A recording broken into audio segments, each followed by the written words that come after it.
Bonjour à tous.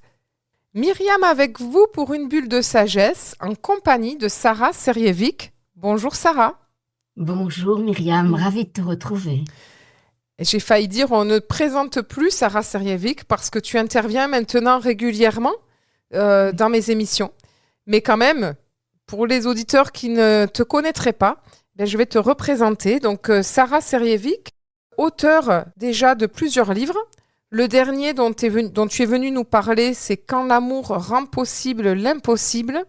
Et puis, tu es venu également intervenir sur ta relation avec Gita Malas, auteur du livre Dialogue avec l'ange, et puis ton expérience auprès de Gita, qui on va dire, qui a été à l'origine, toute première, quoi, de ton expérience du théâtre authentique. Et aujourd'hui, eh bien, dans cette émission, tu es venu nous parler de ce qui te tient le plus à cœur. On va dire, voilà, ce qui t'anime, ta mission de vie, on pourrait dire, c'est le théâtre authentique. Alors, le théâtre authentique, eh bien, tu vas nous en parler un petit peu plus. Tu l'as fondé à peu près il y a 27 ans et c'est un outil de changement qui utilise le théâtre en tant qu'espace de guérison de nos blessures affectives. Alors, Mhm. Sarah, il y a deux mots étranges ensemble, théâtre et authentique. Donc déjà, Mm. peut-être, tu pourrais nous expliquer pourquoi authentique.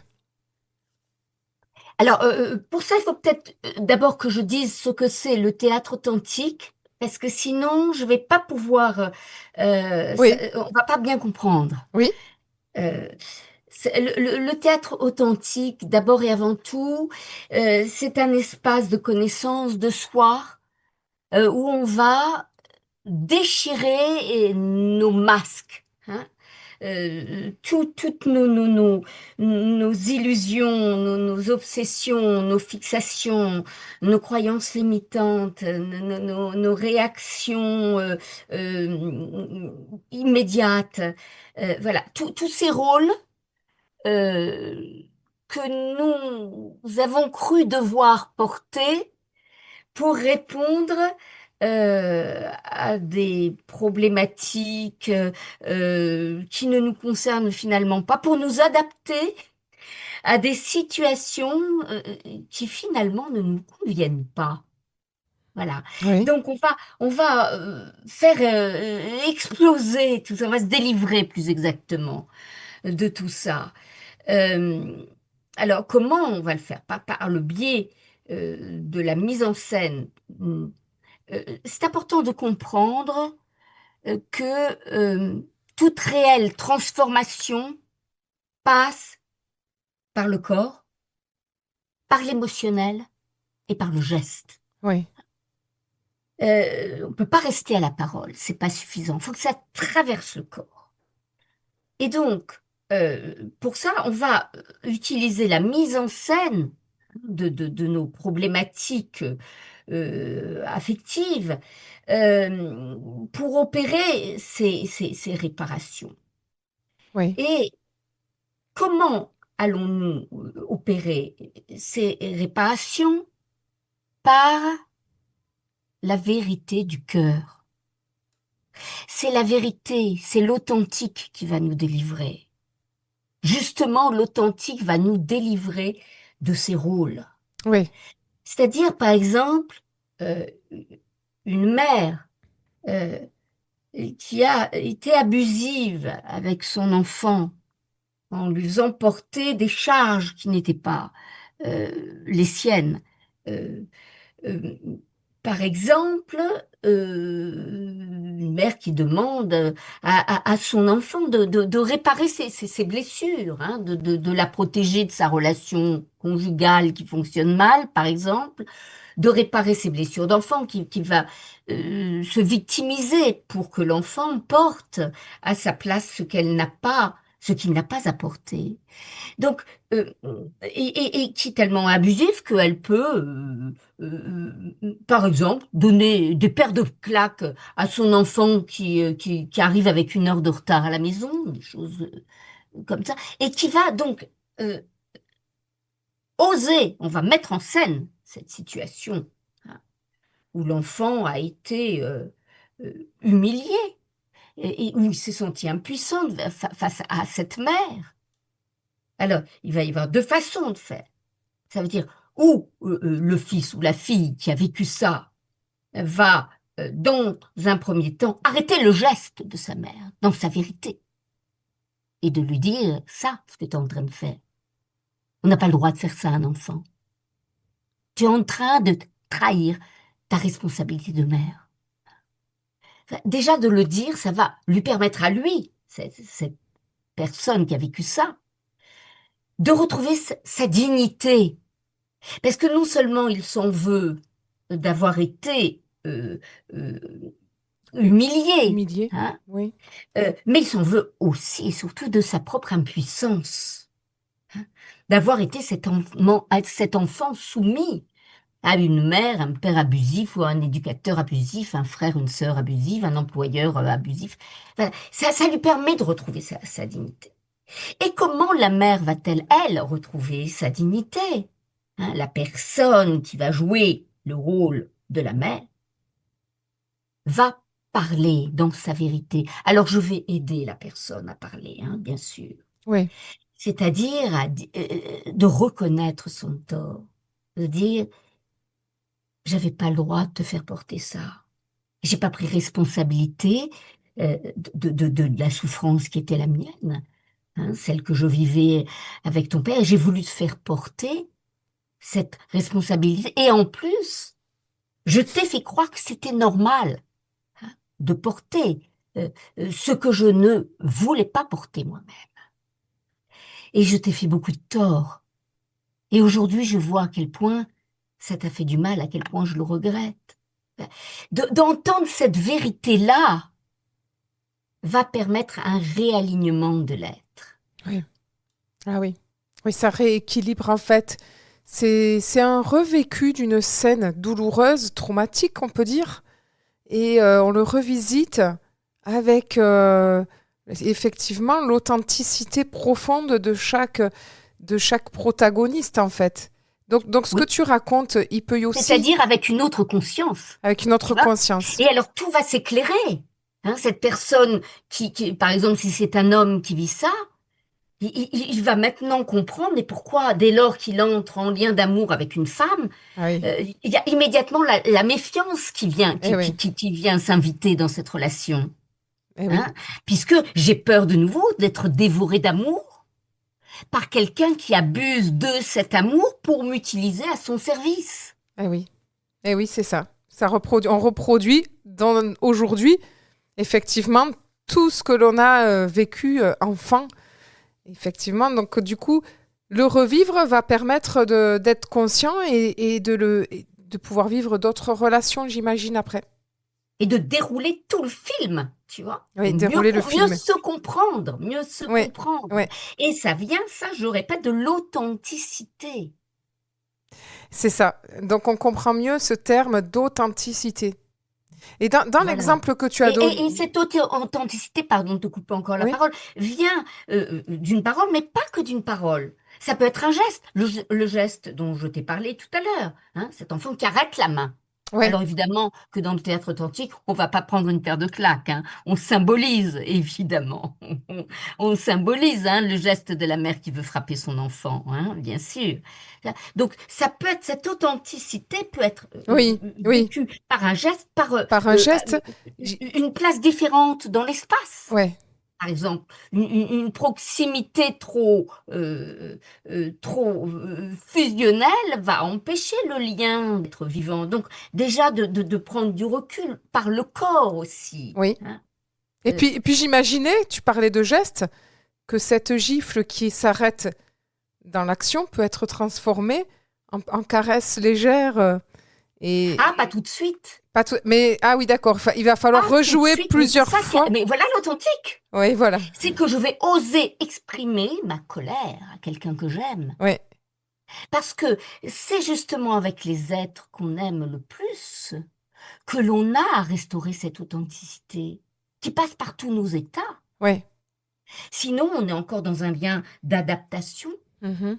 qui ne respecte pas le lien d'amour et qui ne respecte pas surtout l'amour de soi, la valeur que l'on s'accorde à soi-même. Mm. Parce que cette mère, donc, qui vient jouer ce rôle, là, on a pris le cas de l'adulte qui rejoue le rôle de l'enfant. Est-ce Hein. que ça peut être aussi une mère qui prend conscience de son fonctionnement avec ses enfants et qui vient interpréter son propre rôle? C'est exactement ça. Ça veut dire, on n'est jamais choisi par hasard. Ah oui. Ça veut dire, ah bah oui. Je me souviens d'une personne, j'avais en thérapie, alors individuelle, une femme qui me parlait toujours de la mère merveilleuse qu'elle était avec son fils, justement. Elle me disait toujours, voilà, je m'occupe tellement bien de lui. Et puis, elle est choisie, là, voilà, pour jouer une mauvaise mère. C'est-à-dire une mère abusive, comme celle qu'on est en train de décrire. Hmm. Et c'est extraordinaire.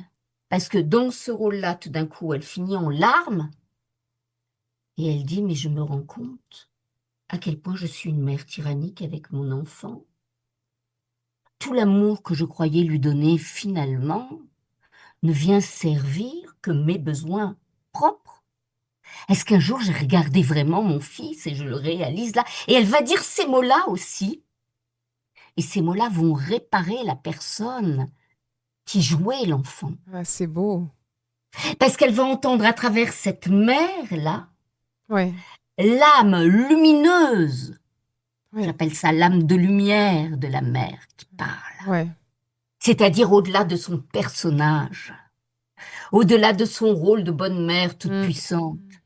Elle va entendre sa vérité et c'est cette vérité que j'appelle l'âme lumineuse de la personne, c'est-à-dire l'âme profonde d'un être humain qui entre en lien avec l'âme du plus grand que soi. Tu vois, tout ce brouillard qui est dans notre cœur et qui nous coupe de justement cette lumière qui est intérieure, ce brouillard va s'évacuer pour faire place à quelque chose de plus grand, en lien avec le plus grand que soi. Ah oui, donc superbe expérience. En tout cas, eh bien Sarah, je vais te proposer une première pause musicale et nous allons nous retrouver tout de suite après pour continuer à explorer ce fabuleux outil que tu as créé, le théâtre authentique. À tout de suite.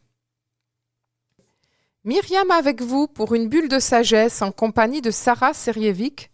Donc Sarah Serjevic qui a créé le théâtre authentique et qui est venue nous présenter ce fabuleux outil qui permet non seulement de guérir de ses blessures affectives, mais aussi, comme elle nous le confiait en première partie, de se reconnecter à son authenticité profonde et à ce plus grand que soi qui finalement nous habite. Alors, on a pris l'exemple tout à l'heure, Sarah, de ce rôle qu'un fils est venu jouer. Et donc, concrètement, on comprend que dans le théâtre authentique, il y a plusieurs personnes.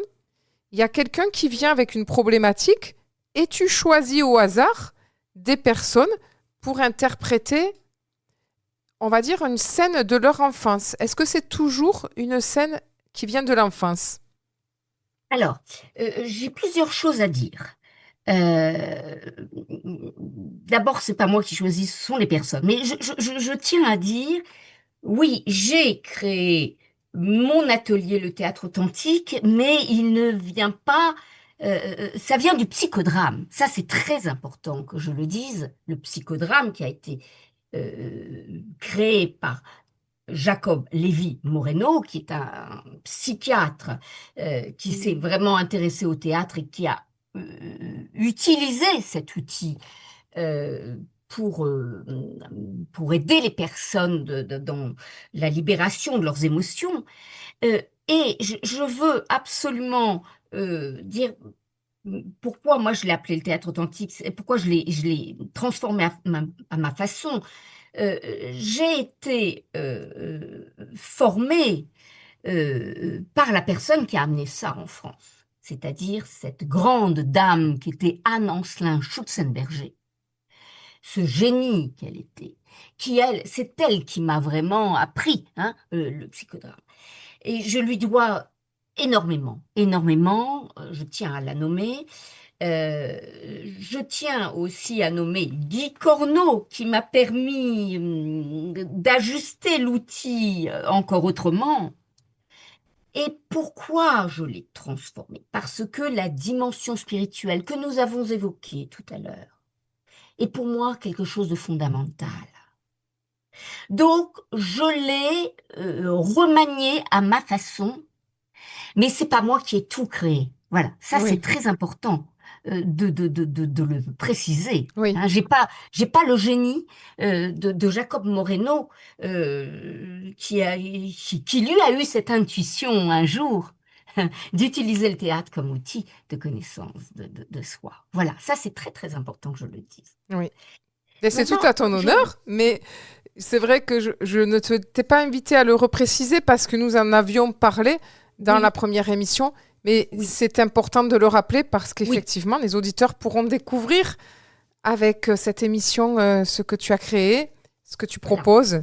tout à Donc, fait. c'est très bien de le Tout à resituer. fait. Tout à fait. Et puis, je n'aimerais pas, si les personnes n'écoutent que cette émission, qu'ils s'imaginent que c'est que moi, quoi. Hein. Non, Ouais, non, non, ouais, non, non.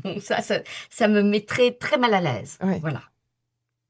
D'accord. Euh, Alors, pour répondre à je choisis, non, non, non, c'est pas comme ça que ça se passe. Moi, je choisis pas. Alors, euh, ce qui est clair, c'est que justement, pour revenir à ces histoires d'énergie spirituelle qui anime ce stage, c'est un fait que moi, je sens l'énergie d'une personne qui est prête à venir sur scène. Hein, donc, c'est vrai que là, je vais interpeller une personne qui va dire oui, c'est le moment pour moi. Et là, elle va me raconter son histoire, hein, ce qu'elle vient faire ici. Alors, par exemple, bah, ma relation avec les hommes, voilà. Et, euh, en même temps qu'elle me parle, alors déjà, moi, je lui prends la main pour venir sur scène dans la main, je sens la blessure. Hein, je capte ça très, très vite. Je sens si là, on est vraiment en accord avec ce qu'elle est en train de raconter de son histoire, si c'est vraiment là où il faut aller ou pas. Hein, et si c'est pas là, je vais lui dire, je vais l'inviter à dire, mais moi, ce que je sens de tirer, c'est plutôt ça. Qu'est-ce que... Et là, elle va pleurer. Elle va dire, mais c'est exactement ça. Et je lui dis, et je vais lui dire, ben, choisis ta mère, ta sœur, ton employeur, enfin, la personne qui pose problème.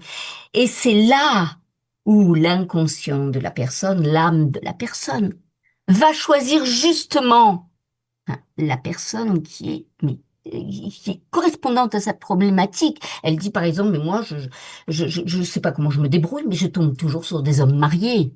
Hein, j'ai toujours euh, choisi ça. Je comprends pas pourquoi. Bon, très bien. Qui tu pourrais choisir pour jouer? Regarde-toi vivre ça, par exemple. Qui tu pourrais choisir? Elle choisit quelqu'un qui va rentrer en scène en larmes en disant, moi, c'est mon histoire. C'est exactement ça que je fais. Oh là là. Je sais que j'ai peur de la rencontre dans l'intimité, donc je m'arrange pour vivre une relation où on va vivre du plaisir, mais où on ne va pas se confronter à la réalité du vivant. Et à partir de là, je vais mettre en scène une situation où elle aurait aimé se confronter à la réalité du vivant, où elle n'a pas osé le faire. Donc, par exemple, sa dernière rencontre avec l'homme, où elle avait des besoins qu'elle n'a pas pu exprimer.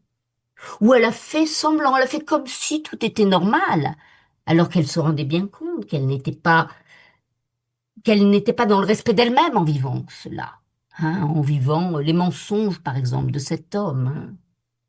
Et là, on va la confronter, elle va oser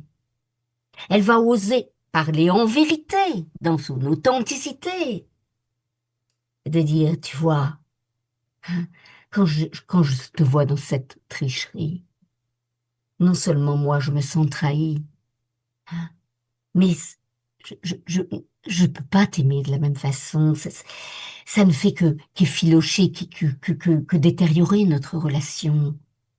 Et je souhaite par amour pour nous, pour ce lien qui est là entre nous, arrêter cette trahison de nous, de toi et de moi, pour entrer dans une relation authentique, profonde, à la mesure de qui nous sommes.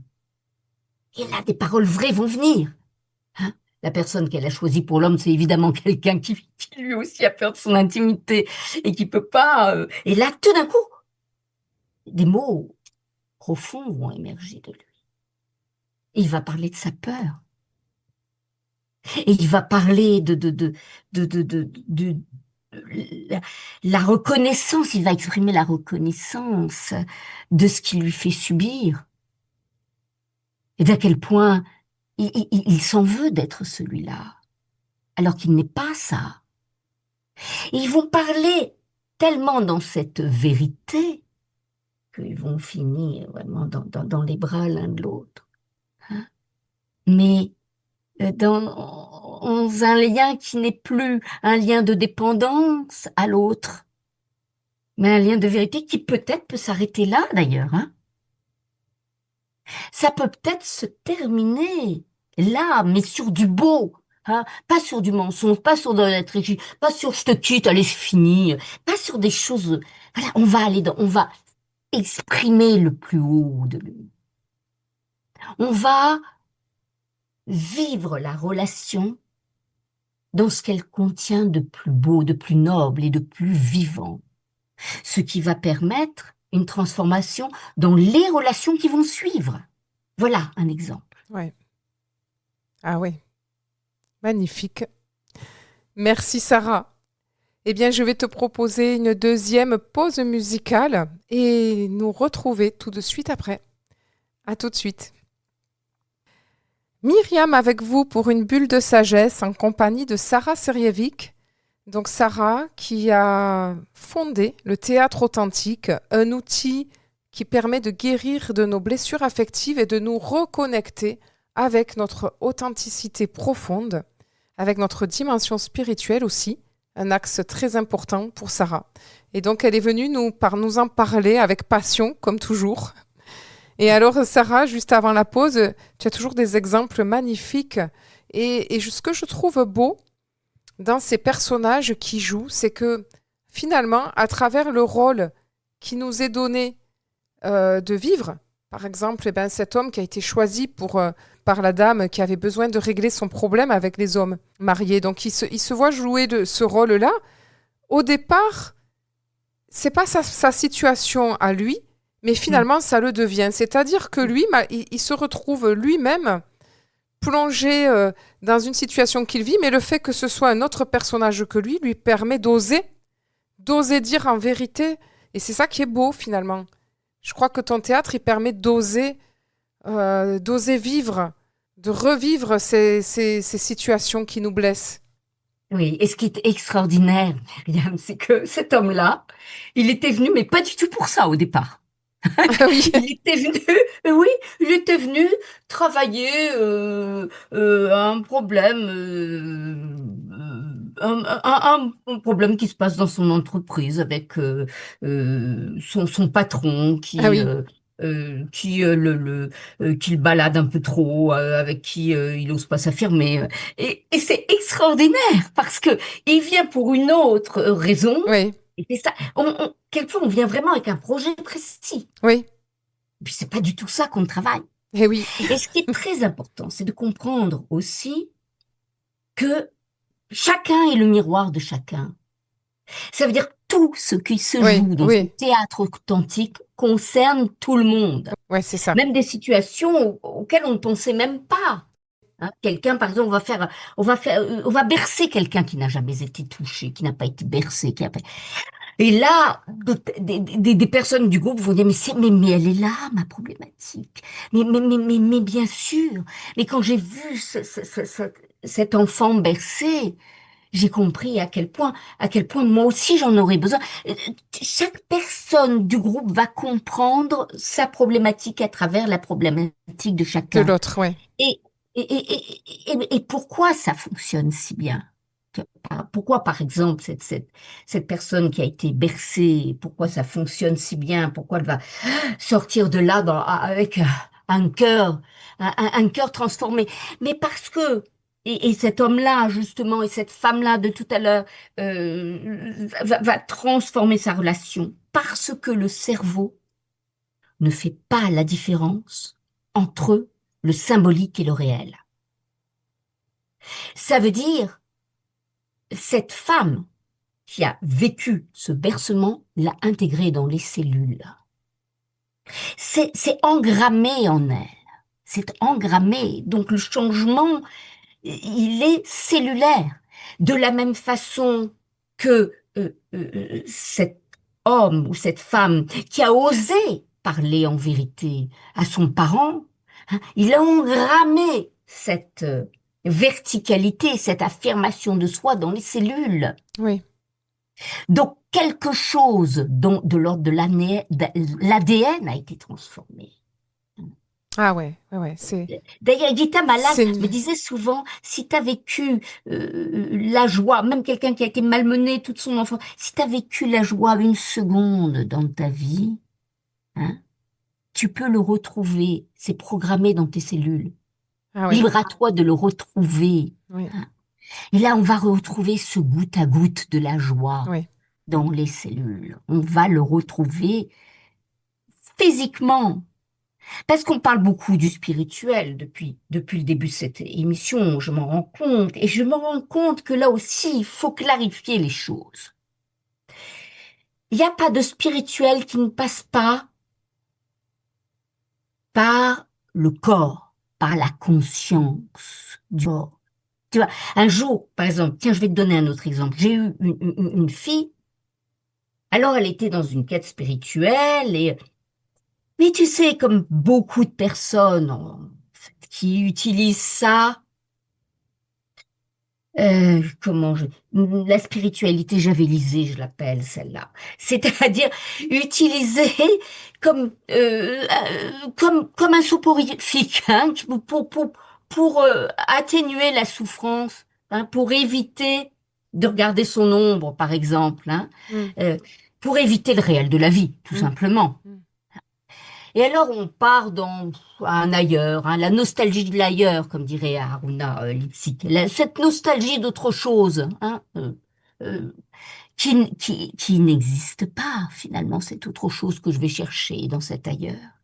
Et donc là, on revient dans cette réalité. Et cette personne-là, alors elle était dans sa spiritualité, et tout.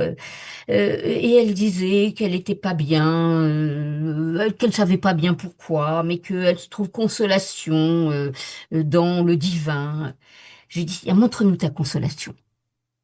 Et je la fais vivre, là, sur cette scène, sa consolation. Alors, où est-ce que t'es bien finalement? Je lui demande. Et elle répond, j'aimerais être au sommet d'une montagne. Viens, on va le jouer. Hein. Et on joue qu'elle est au sommet d'une montagne. Et alors là, je suis très provocatrice, hein. Je dis, t'es bien dans ton sommeil? Alors elle dit, oh, merveilleusement. Alors moi, je fais l'horloge. Un an passe, 2 ans passent, 3 ans passent, et t'es toujours sur ta montagne, hein. Et alors là, elle commence à sourire et elle commence à rire. Et je dis, mais tu commences pas à t'ennuyer là? Il y a personne. Et alors là, elle dit, ah mais si je m'ennuie. Alors, qu'est-ce que tu aurais besoin? Alors là, c'est l'imaginaire qui entre en jeu. Elle dit, bah, il faut que je prenne un train pour rencontrer le monde. Viens, on va prendre le train. Et alors là, je joue avec elle. On est dans le train. Et là, j'ai dit, t'as envie de quoi dans le monde là? Tu veux quoi rencontrer? Alors elle dit, bah, un homme. Et je lui dis, qu'est-ce qui se passe jusqu'alors avec les hommes pour toi? Alors elle dit, bah, moi, avec les hommes, jusqu'alors, bah, je rencontre des hommes pas disponibles, des hommes absents, des hommes qui parlent pas. Des hommes qui me respectent pas. Euh, donc évidemment, l'homme, c'est pas. Et ça, je dis, ah, Tiens, on va rencontrer un homme. Tu vas choisir un homme qui ressemble à un homme alors? Et alors, elle sort du train, elle est dans le groupe là. Et je lui dis, choisis un homme dans le groupe. Un homme qui ressemble à un homme pour toi. Elle en choisit un. Alors déjà, oser choisir. Ah oui, ah Hein, oui. déjà, oser. Et pour Hein. l'homme, oser être choisi. Et l'homme, voilà. Les hommes en général, ils aiment bien ça. Ça se traduit souvent par un sourire. Et donc, elle choisit l'homme.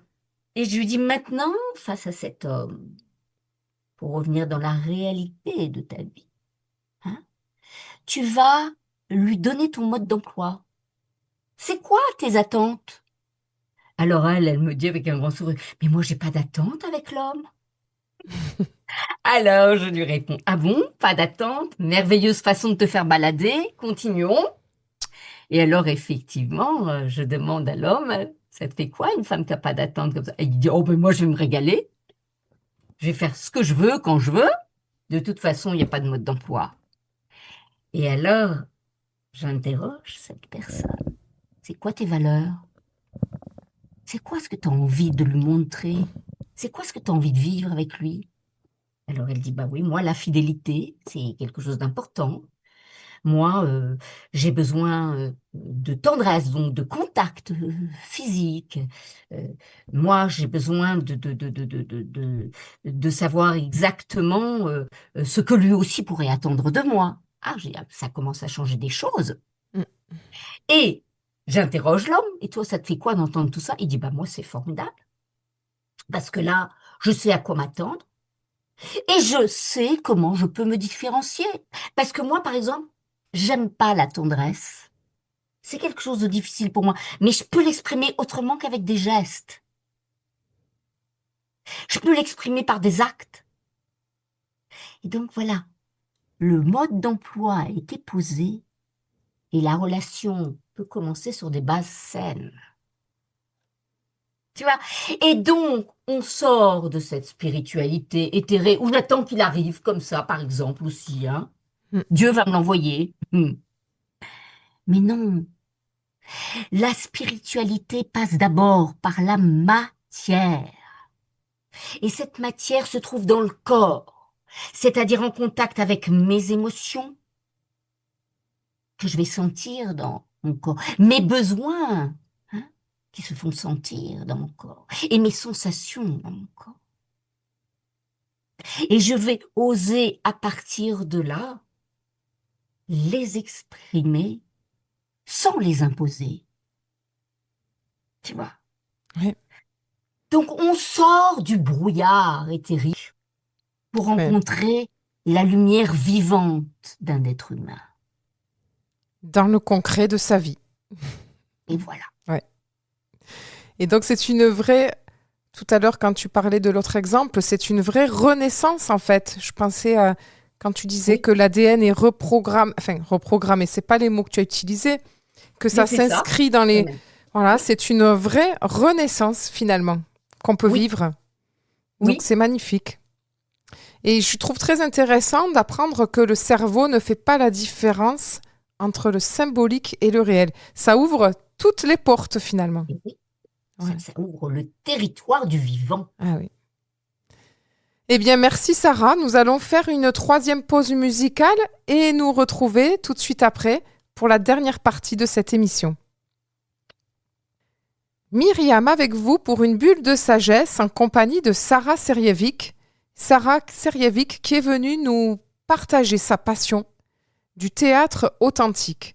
Un outil qu'elle a créé il y a déjà presque 27 ans et un outil puissant qui permet de retrouver, on disait tout à l'heure, juste avant la pause, finalement, de renaître une nouvelle vie, à la fois très ancrée dans l'ordinaire des situations de nos vies.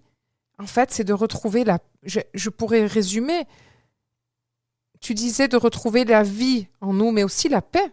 On retrouve une forme de paix. Oui. C'est ça, hein? Oui, oui, c'est ça. Et donc la liberté. Et la liberté, oui. On est libre dans ses relations. On a aperçu ce qui se jouait oui. Et ce qui est beau, c'est que chacun des protagonistes qui joue un rôle, finalement, apprend quelque chose de lui et Ouais. ressort avec quelque chose pour sa vie. Donc, c'était ma question dans cette dernière partie. Tu y as déjà un peu répondu. Les personnes, elles viennent régler des problématiques qui peuvent évoluer parce que finalement, elles se rendent compte qu'elles n'étaient pas... voilà, elles survolaient et que leurs problèmes profonds étaient ailleurs. Donc, elles repartent et elles viennent chercher... C'est ça qu'elles viennent chercher. Elles repartent avec quoi dans leur vie? Est-ce qu'après, tu continues à les revoir? Est-ce que c'est juste une fois? Comment ça se Hmm. passe? Alors, euh, il y a un avant et après. Et un après. C'est-à-dire que c'est vraiment un outil de transformation radical. Et c'est pour ça que ça marche si bien d'ailleurs. Et elles repartent avec quoi? Euh, Là, au moment où tu me parles, j'ai une phrase qui m'a été dite un jour, à la fin d'un stage, qui m'a bouleversée et que j'ai envie de te rapporter. Une personne qui a dit, le mot transfiguration a désormais un sens pour moi parce que je viens de le vivre. Tu vois, là encore, on sort de la spiritualité éthérée. On voit que la transfiguration, c'est un chemin de vie. Ah oui. Donc, elles repartent avec la conscience qu'elles ont des ressources en elles, des ressources profondes, et que ces ressources peuvent être utilisées au service d'un mieux-être et d'un changement personnel.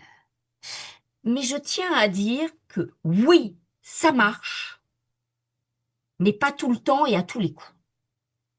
Ça veut dire que il y a besoin aussi de le prolonger, hein, de continuer ça. Ça se fait pas non plus comme ça. C'est pas un coup de baguette magique, hein. C'est un chemin de profondeur qui s'incarne à travers ce travail. Donc, évidemment que les semaines qui vont suivre, il va y avoir des changements. Quelquefois, les changements ne s'incarnent pas forcément dans le long terme parce qu'il y a euh, euh, le réflexe d'avant qui revient, hein, Mhm. le réflexe d'adaptation à l'autre, hein.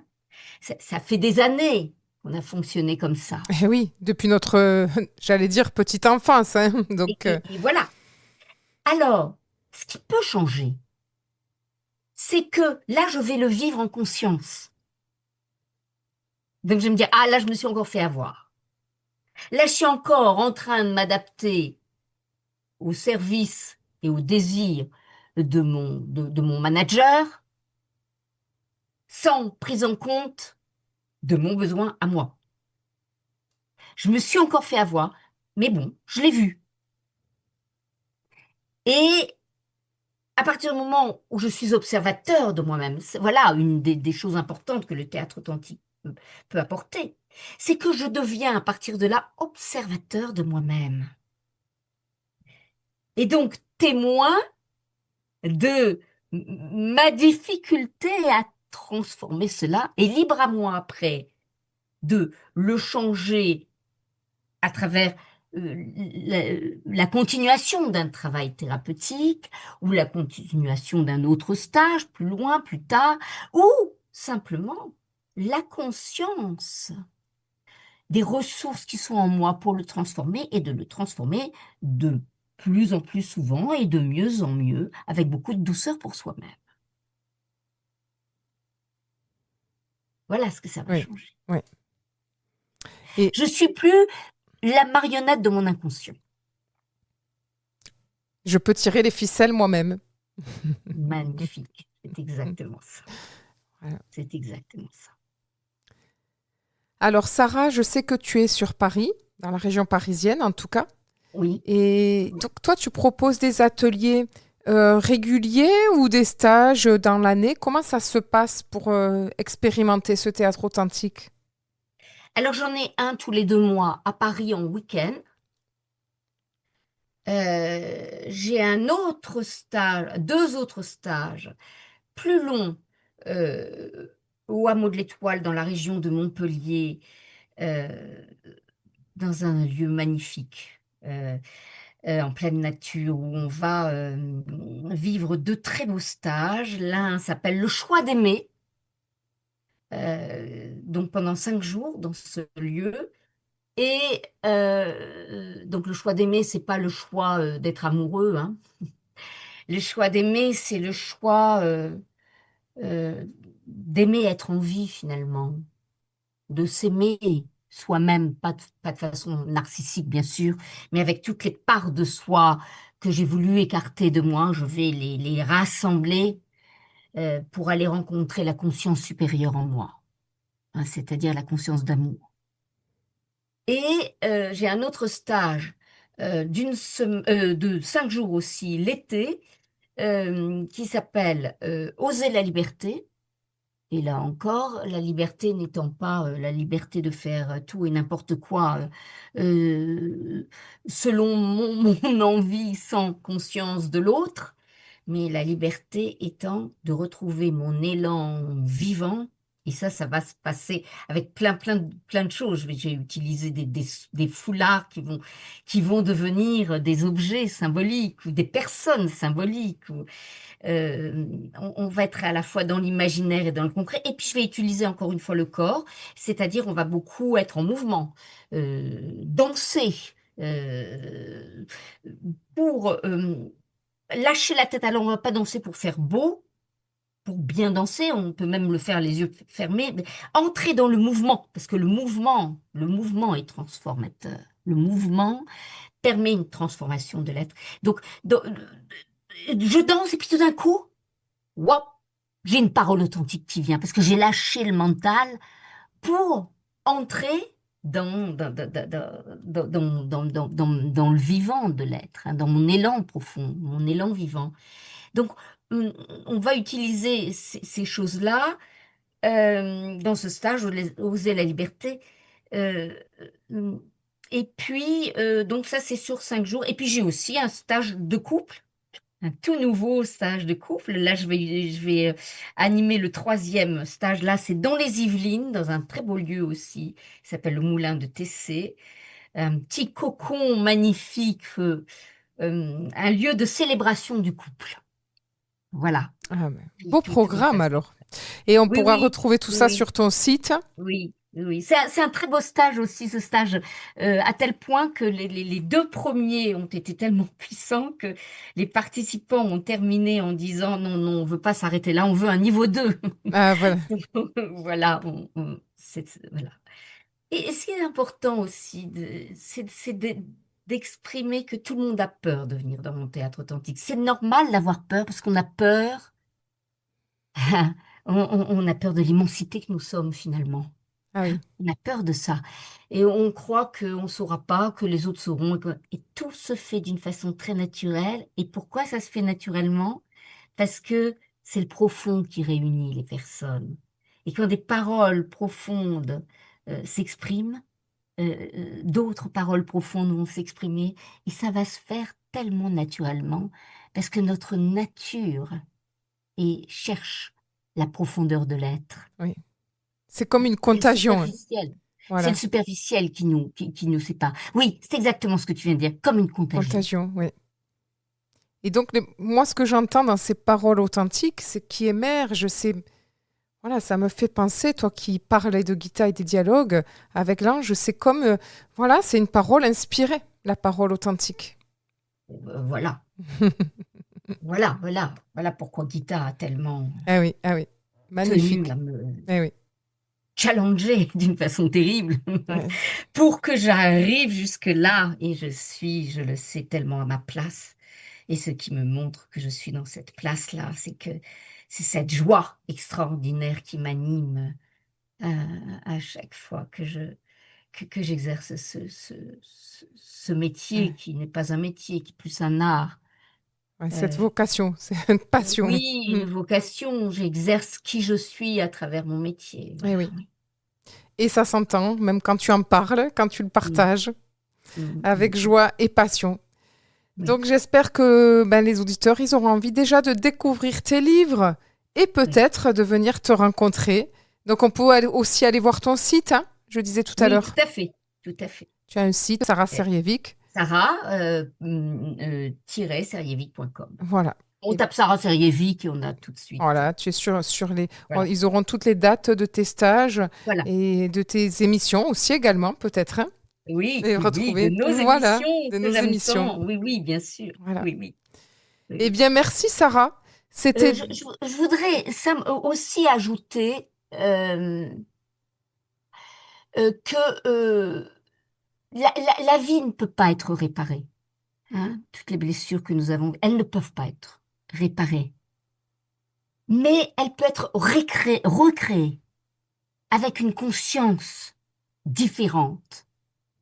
Et c'est cette conscience différente qui permet notre liberté, notre véritable liberté d'être, qui nous sommes au service d'un mieux-être profond. C'est important de le préciser, en effet. Très important. Mm. On ne guérit pas de nos blessures, mais on peut les transformer. Voilà. Et comme tu disais avec l'exemple de la caresse et de la tendresse, en y mettant du baume en mettant du baume dessus, Du baume baume d'amour. ou ce que j'appelle une sainte colère, Oui, c'est-à-dire de la vie, en mettant de la vie dessus. oui. Eh bien, merci Sarah pour ce beau partage. C'était donc Sarah Serjevic qui est venue nous parler du théâtre authentique, un outil qu'elle a fondé depuis déjà presque 27 ans et qui permet aux personnes qui viennent jouer le rôle de leur vie, on peut dire ça comme ça, de repartir complètement transformées. Et voilà, ça permet de vivre une renaissance profonde et de retrouver le goût aussi, le goût et la joie de vivre. Merci Sarah. Merci, merci Myriam, c'était comme toujours avec toi un vrai bonheur. Merci. Et quant à moi, je vous retrouve la semaine prochaine pour une autre bulle de sagesse. Belle semaine à tous.